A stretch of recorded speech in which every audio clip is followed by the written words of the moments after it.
Hello, ladies and gentlemen.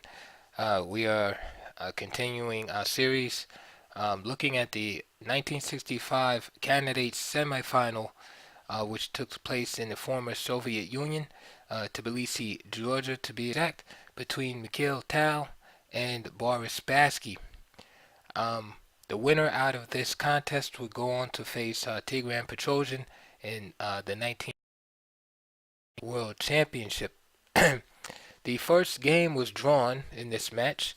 Spassky had employed the Marshall Gambit in the Ruy Lopez, and it was a hard-fought game, but ended in a draw. Uh, Tao was able to win with the black pieces in a Sicilian defense in spectacular fashion. And then in game three, uh,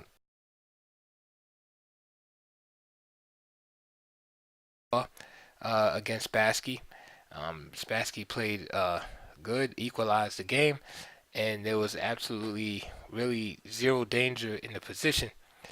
And Tao blundered and quickly lost the pawn and lost game three in tragic fashion. After that, the next five games were drawn, hard fought games, but drawn nevertheless. And now here we are in game nine, where Tao has the white pieces, Spassky with the black pieces. Game started out e4, e5, and we get to this main line, Ruy Lopez. And Tal had to be on the lookout for the Marshall from Spassky. As I said, Spassky did employ it from time to time, and he played it in game one of this match. Now, the game that Spassky did win with the black pieces was game three, but he had employed the Breyer variation.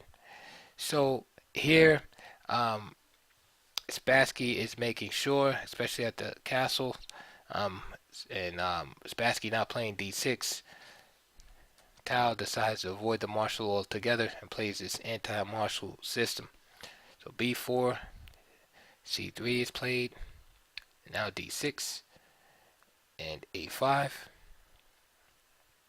B takes c3, d takes c3, bishop e6, and knight bd2, bishop c2 from Tao.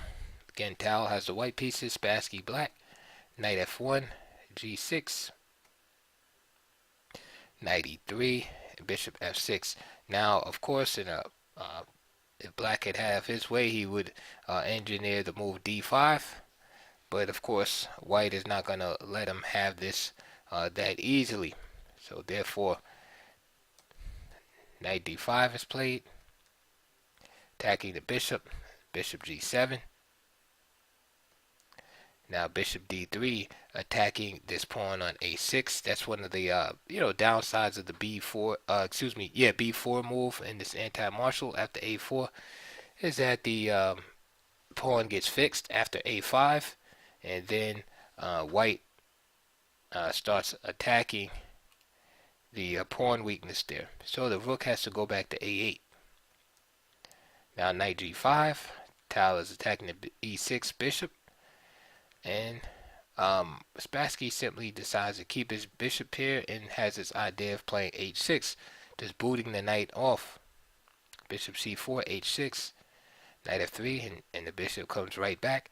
Of course, Spassky had to pay a small price of weakening his king side somewhat with h6. Queen d3, doubling up the pressure on a6, and now knight b8, bishop e3, knight f6. Okay, now it's time to fight for d5, and this is what Spassky is doing. Rook d1, bishop takes d5, bishop takes d5, knight takes d5, queen takes d5, and now knight d7. Queen drops back to a c4, putting pressure again on the a6 pawn. King h7, and Spassky wants to generate counterplay via f5. Rook a4, f5, and now g3 from Tal. Queen c8, and now queen e2. Now this is an interesting moment in the game. Now here, Tal could have played e takes f5 here, and after g takes, he would have had to endure some pressure from black, although, he may have been slightly better.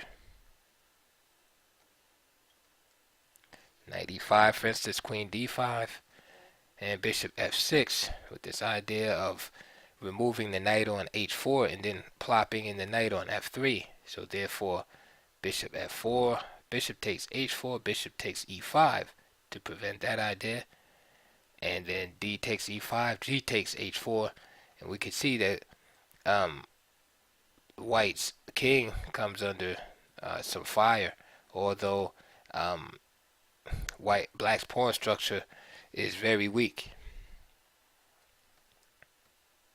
And this is a sample line, and this is probably equal. I mean, black has a kind of suspect pawn configuration, but white's king is a little bit exposed, and after say queen takes queen, rook d7, b4, f4, it should be pretty equal. Tal opted for queen e2, maintaining this tension in the position and allowing black to open up the f file. And Tal's idea, again being an attacking player, is to try to attack on the king side. However, this allows Spassky to gain the initiative. So he plays queen b7, first of all, attacking the rook. So if he moves the rook, then the knight is on pre's on f3. So he has to reorganize his pieces. So knight d2 is played. He gives up the b pawn, right? This is typical Tal, right? Sacrifices that pawn. Now he plays queen d3, not giving up the c3 pawn. Spassky escapes with the queen, gets him out of there. And now rook h4 from Tal. Knight f6. The knight returns. Queen e8. And rook e1 from Tal. Queen d7. Now the rooks are connected. And Spassky has done a good job. I mean, his king is well protected. There's a lot of pieces around the black king. So it's up to white to show and prove that he has some type of compensation for the pawn deficit. g4. So Tal is trying to attack. And then simply rook a e8.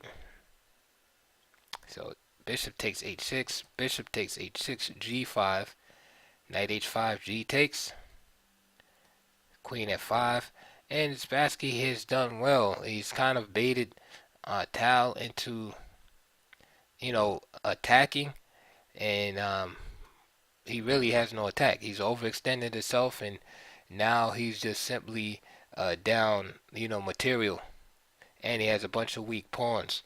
So there's no way he could survive this game right here. Spassky quickly put Tal out of his misery in this game.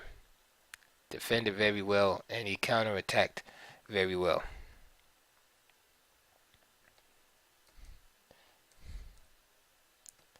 Knight f4, and we can see Spassky